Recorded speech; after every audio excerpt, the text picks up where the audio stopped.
मैं सैनिक हूँ, विषम परिस्थितियों से जूझ रहा हूँ। मैं सबसे ये सवाल पूछ रहा हूँ, गद्दियों पे बैठे हैं जो नवाब, मांगता हूँ उनसे जवाब, देना होगा मेरे हिस्से का हिसाब। कश्मीर की घाटी में, राजस्थान की तपती माटी में, असम के जंगल में, कच्छ के रण दलदल में, खंदकों के खाए में, संगीनों के साये में, जीने की कोशिश में मरता हूँ। देश के हुक्मरानों से सवाल करता हूँ, क्या है समाधान आपके पास, या छोड़ दे जनता अपनी आस? क्यों सेना में नहीं है अमीरों के बच्चे, क्या वो देशभक्त नहीं सच्चे? क्यों नहीं मंत्री पुत्र हमारे साथ, क्या उनमें है कोई विशेष बात? और यदि है तो बंद करो ढोंग मुझे महान बताने का। मैं जानता हूँ ये षड्यंत्र है खुद को बचाने का, मुझे वक्त से पहले मराने का। मैं कोई देशभक्त पैदा न हुआ था, पर मेरे कंधों पर घर की गाड़ी का जुआ था। सवाल बहुत है मन में मेरे, पर क्या करूँ? देश का सामान्य नागरिक हूँ, बस मौन साधे बैठा हूँ। मन में तो जानता हूँ हकीकत, पर फिर भी खुददारी को शिद्दत से ताने बैठा हूँ। मैं देश का सैनिक हूँ, आज आप बीती बताने बैठा हूँ। मेरा नाम श्याम सुंदर है। मैं इंडियन आर्मी में लेह लद्दाख के अंदर पोस्टों के ऊपर तैनात था। उस पीरियड में हरियाणा के अंदर एक निर्दोष संत को हरियाणा सरकार चारों तरफ से उल्टे सीधे आरोप लगा के और उनको घेर के उनको तथा उनके अनुयायियों को वहां से लठ मार मार के बुरी तरह से खदेड़ा जा रहा था। उस दौरान मैं ऑन ड्यूटी था लेह लद्दाख में, तो वहां पे मेरे बच्चे भी सत्संग सुनने के लिए जाया करते थे। तो मेरी घरवाली और मेरे बच्चे, छोटे छोटे बच्चे, मेरा परिवार पूरा बरवाला के अंदर सत्संग सुनने के लिए गया हुआ था। तो मेरे को पता लगा कि मेरे बच्चे भी वहां पे सत्संग सुनने के लिए जाया करते हैं। हो सकता है मेरे बच्चे भी सत्संग में गए हों, क्योंकि मैं फोन से कोई संबंध नहीं था। वहां पे लेह लद्दाख में नेटवर्क की सुविधा बिल्कुल भी नहीं थी, तो फोन नहीं होता था पोस्टों से, बिल्कुल भी घर पे बात नहीं होती थी। तो जब मैं वहां से छुट्टी लेके आया तो मैंने पता किया कि बच्चे कहाँ हैं। तो घर वालों ने, परिवार वालों ने बताया कि ऐसे हरियाणा सरकार ने वहां पे अरेस्ट कर लिया है संत रामपाल जी महाराज के जितने भी भक्त थे वहां पे सबको। तो इसी पर्पज में मैं हरियाणा सरकार के पास चल के आया। लेह लद्दाख से मैं करीबन 25 नवंबर को लेह लद्दाख पहुंचा पोस्ट से, और 25 नवंबर को ही मैंने एयर पकड़ा। छुट्टी आया मैं, एयर पकड़ के मैं सीधा चंडीगढ़ पहुंचा। चंडीगढ़ से सीधा फिर मैं दिल्ली होता हुआ अपने घर पहुंचा। वहां जाके फिर मैंने पूछा, पता किया तो घर वालों ने बताया ऐसे आपके बच्चे भी वहां पर अरेस्ट कर लिए। मैं बच्चों की खोज के लिए हरियाणा सरकार के पास पहुंचा तो एसपी सत्येंद्र गुप्ता से जाके मिला मैं। सर ऐसी सी बात है, मेरे बच्चे आपने अरेस्ट क्यों कर लिए?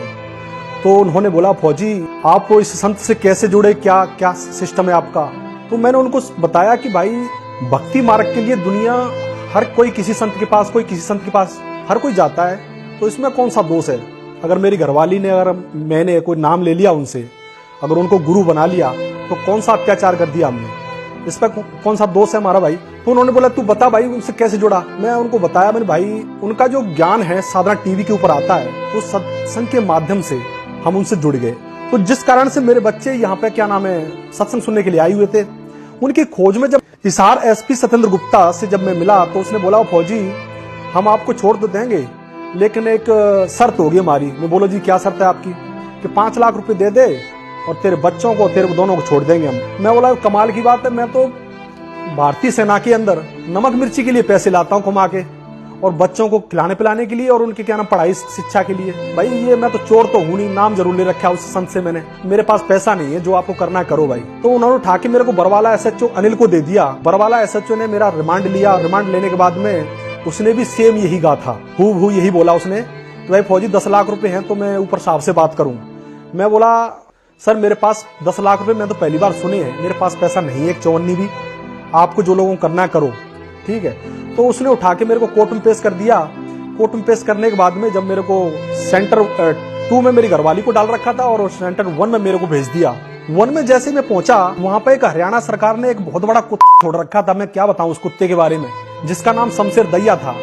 वो अंदर है, उन्होंने ऐसा विधान बना रखा, इतने चोर इकट्ठे कर रखे भारतीय सरकार ने, जिसका कोई जवाब नहीं, खासकर हरियाणा के अंदर, जिन्होंने मतलब उस जेल में पहुंचने के बाद में कम से कम 1000 से ऊपर आदमी उनके अरेस्ट कर रखे संत रामपाल जी महाराज, किसी का कोई कसूर नहीं। मुझको नहीं पता था कि मतलब संत रामपाल जी महाराज की शरण में अगर उसको गुरु बनाने पर लठ भी मारती सरकार, मुझे नहीं पता था इसके बारे में। कमाल की बात है। अरे मैं तो ये मानता हूं तुम हमारे को मतलब गोली से मार दो या तोप से मार दो, अगर जिंदा रहेंगे तो उसकी शरण में रहेंगे हम, क्योंकि उसका ज्ञान अटूट है।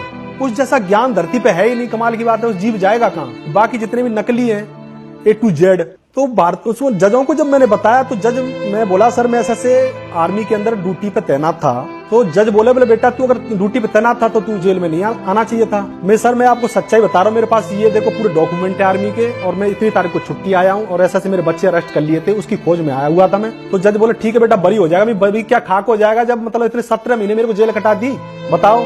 और जज साहब आपको मतलब कम से कम 5 साल इस जेल में ठोक दिया जाए और फिर कोई छोटा झूठा मोटा केस हो आपके ऊपर जज साहब, फिर आपको बोल दिया बोले आप बरी हो जाओगे, क्या बरी हो जाओगे आप, है आप ही बताओ।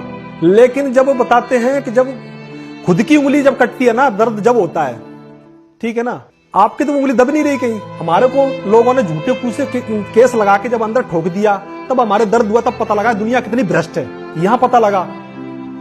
उसके बाद में जजों ने मेरी मतलब रक्षा मंत्रालय से गुहार लगाई कि श्याम सुंदर को डिसमिस किया जाता है। तो भारतीय सरकार ने जो क्या नाम है रक्षा मंत्रालय है और इंडियन आर्मी है, उन्होंने बताया कि ये बंदा तो ड्यूटी पर था भाई, इसको हम कैसे डिसमिस कर देंगे। जबकि इसार जो रेंज के जो आईजी वगैरह जो हैं, उन्होंने हाईकोर्ट में मेरा मतलब पूरा झूठा मतलब चिट्ठा बना के दे रखा है कि श्याम सुंदर को बरवाला से 19 तारीख को गोली चलाते हुए पकड़ा।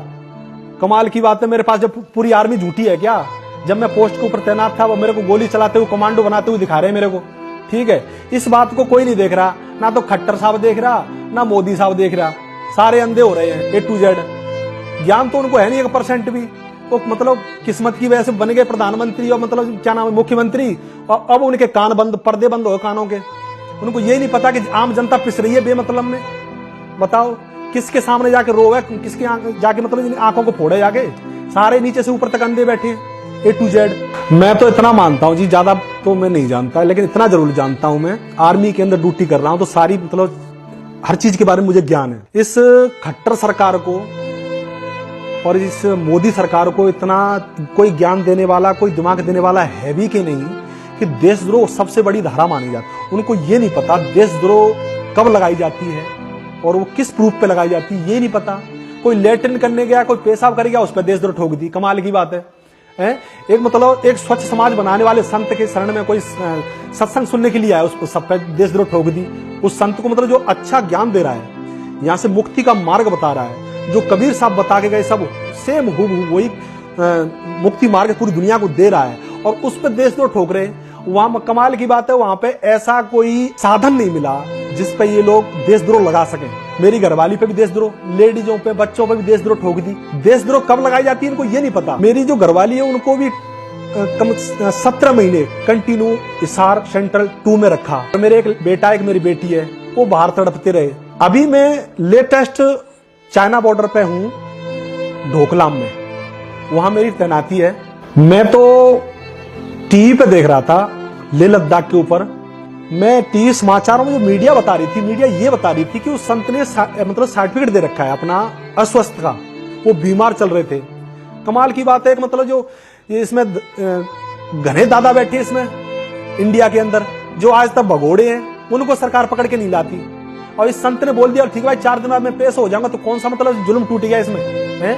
4 दिन बाद पेश हो जाते, मान संत कहीं भगोड़े होगा तो गए नहीं लोगों, कहां से कहीं भाग गए हो जंगलों में उस मतलब बापू की तरह। और लोग जो भाग जाते हैं, मान लिया भाग गया, पता नहीं कौन कौन भाग गया, मतलब सारे भागे पड़े। वो संत कहीं भाग के गया, हरियाणा छोड़ के गया, कहीं आश्रम छोड़ के गया कहीं। कमाल की बात है, कहीं गया ही नहीं, भागा नहीं। वो डरपोक नहीं है संत। वो यह बता रही टीवी पे कि संत रामपाल जी महाराज का इतनी तारीख से इतनी तारीख तक का मेडिकल लगा हुआ है, लेकिन फिर भी हरियाणा सरकार मतलब कोर्ट के आदेश को तोड़ के और उसको 18 तारीख को अरेस्ट कर रही है। पूरा आश्रम जला दिया, दे गोली पूरा आश्रम फूक दिया, जिसमें 6 लेडीज मारी गई हरियाणा सरकार के उन महावीरों ने। आंसू गैस के गोले ठोक ठोक के निर्दोष आदमी में हाथ जोड़े बैठे थे वहां पे। वो तो लगाना ही लगाना था भाई, उस संत को मतलब कैसे करके फंसा दो भाई। मैं तो उसके ज्ञान के आधार से जानता हूं संत रामपाल जी महाराज को। जो ज्ञान जो मैंने सुना है ना, इन सब ठेकेदारों को पता है कि तुम्हारी सारी दुकानें बंद होने वाली हैं, कुछ दिनों की चल रही, जब तक चल रही है, तुम्हारा च्यवनप्राश बिक रहा है तब तक बिक रहा है, लास्ट में तुम्हारा कुछ ना बिके, ठीक है ना। जनता तुम्हारे मारेगी जूते, उसका ऐसा ज्ञान है। तो अब इस संत को ऐसा फंसा दो देशद्रोह लगा के, और 302 लगा के और कोई उल्टा सीधा आरोप लगा के ऐसा फंसा दो कि ये मतलब जेल से बाहर ही ना आवे। लेकिन वो बेवकूफों को इतना नहीं पता, जब वो संत ऐसा ज्ञान दे रहा है, मैं इस संत को ऐसा मानता हूं धरती के ऊपर कि इस संत के मुकाबले कोई धरती पर कोई चीज नहीं है, ना कोई प्रधानमंत्री, ना कोई मुख्यमंत्री, कुछ नहीं है। उस पर अटूट मतलब पावर है, उसके पास शक्ति है। कबीर साहब की मतलब ऐसी शक्ति है, वो आई हुई है कि उसके बारे में मैं कुछ बयान नहीं कर सकता। उस संत के बारे में ये और इसके सामने टिक नहीं सकते A to Z।